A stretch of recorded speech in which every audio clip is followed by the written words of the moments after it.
DRT Secret Falls gamit tong QJ Motor ATR 160. Gamitin din natin yung isa sa pinakamagandang features na itong motorcycle na to, mobile mirroring and built-in GPS. Just scan the QR code ng TFT display ng QJ Motor and download the Carbit Ride. Meron ka ng built-in GPS and phone mirroring. Napakalupit, diba? So, let's go guys. Meron din tong uphill assist capabilities. Just turn it on if nasa uphill position ka. Then just rev it slowly hanggang makita mo na mag-activate yung power or P1 sa TFT display mo. Automatic, tinutulungan na ng hybrid assist yung makina mo. And of course, the front suspension is really great. Inverted front suspension agad si ATR 160 from QJ Motor.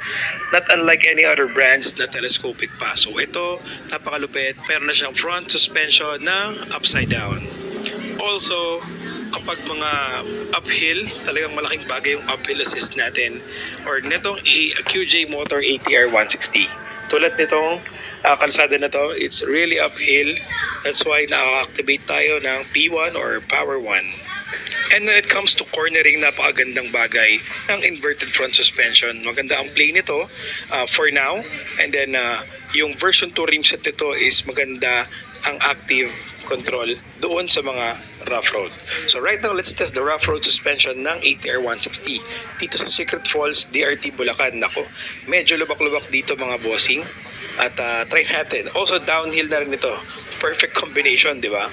So let's check and let's try slowly but surely para ma-avoid natin ang damage sa ating scooter. Ayan, kita nyo naman, sobrang bagal din ng sasakyan na nakasalubong ko. Also, it adds up stress doon sa motor dahil 115 kilos ako. In this kind of road condition, pwede mong i-off ang TCS mo and then magbawas ka ng hangin ng gulong sa likod at sa harap para smooth.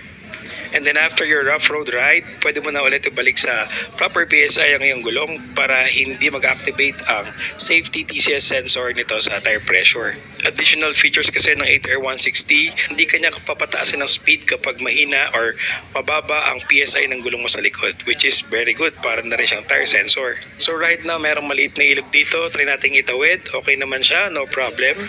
Kayang-kaya naman natin. Medyo tinutukod ko lang ang aking paa dahil medyo malalaki ang bato sa bandang unahan. Observe ko din ang magandang response ng engine ng ATR 160 QJ Motor dahil equip ito ng single overhead cam 4 valves. Yun, kaya malakas din ang makina nito. So after 10 to 15 minutes of rough road, nag-picture muna tayo dito at konting video. At the performance check ng suspension and engine ng ATR 160 is very good at this moment. Kita nyo naman, medyo malalaki talaga ang mga bato dito sa Secret Falls. Kaya na-test or na-stress test talaga natin si QJ Motor ATR 160 Adventure Scooter. So for more updates para sa motor na to, just check my YouTube channel, Vlog ni Kosa. Marami tayong vlog dito sa ATR 160 from QJ Motor.